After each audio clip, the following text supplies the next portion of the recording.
Nesse momento da temporada é que a gente identifica claramente como foi o planejamento de qualquer equipe, particularmente aquelas equipes que disputam mais de um campeonato.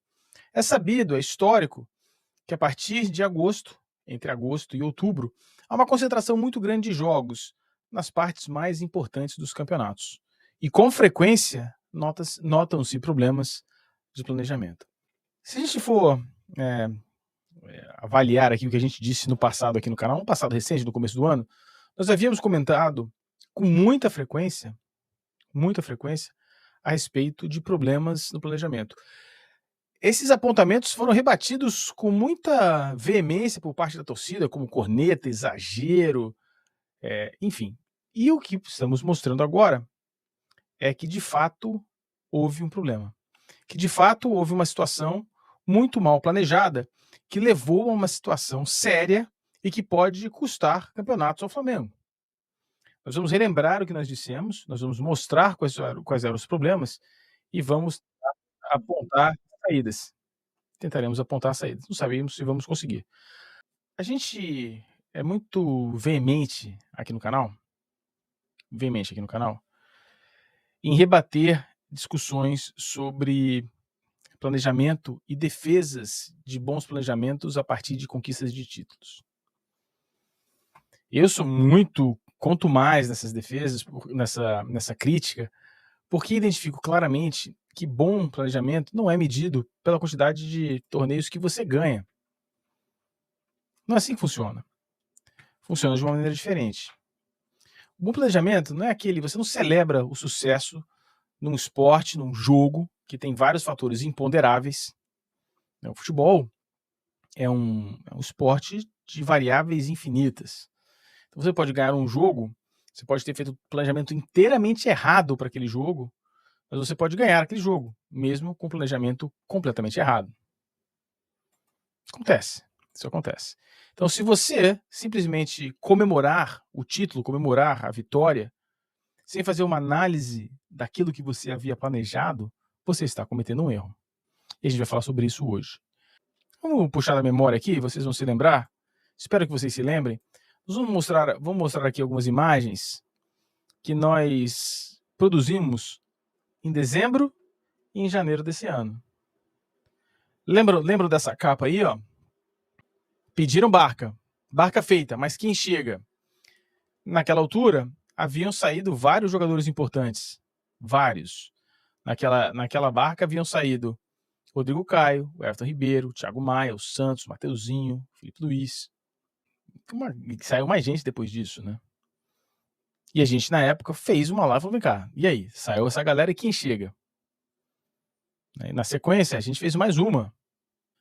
Essa eu gosto, inclusive, acho assim engraçada, né? Nessa arte a gente falava aí do passeio do Brás e do Spindle indo à Europa atrás de jogadores. Vocês devem se lembrar dessa arte aí. Flamengo, Brás e Spindle comprando na Europa. Mais uma, né, falando da saída de jogadores.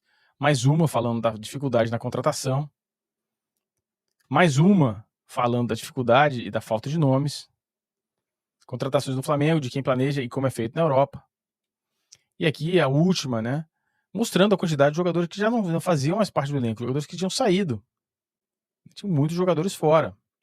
Muitos jogadores que deixaram de fazer parte do elenco. Ainda o Pablo, que ainda está por aqui. Então nós cobrávamos de maneira veemente e muito direta a reposição de jogadores. Nós dizíamos claramente que havia um problema. E assim, não quero ser acadêmico aqui, já sou muito acadêmico aqui no canal, acho que não é a hora. Mas vale um comentário.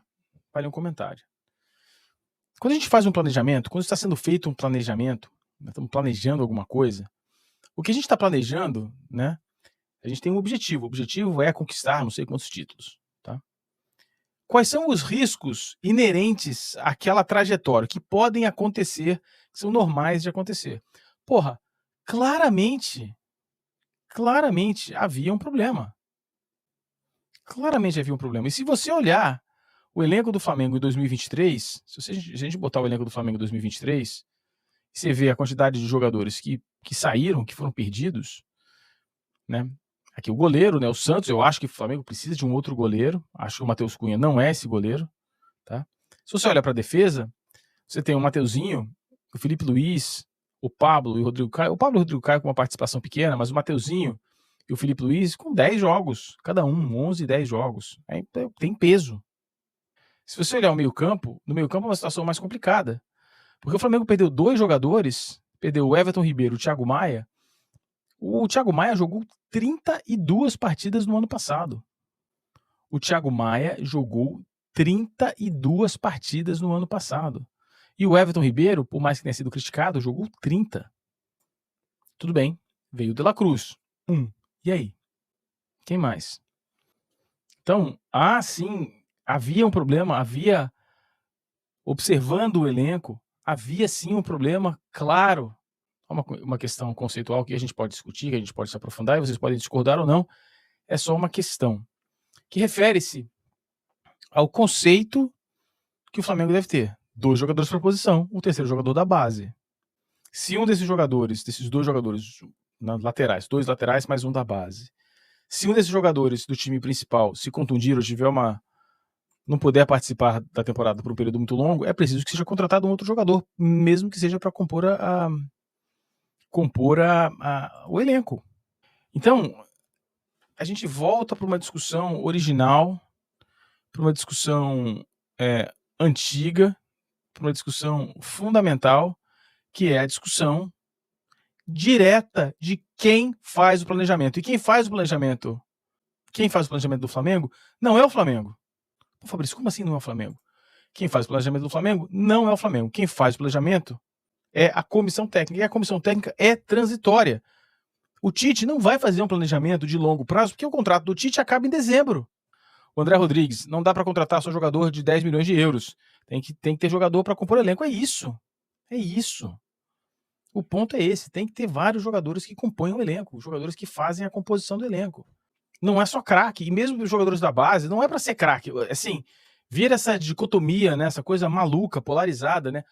Ou é craque ou é bagre. Não tem nada no meio. Tem nada no meio.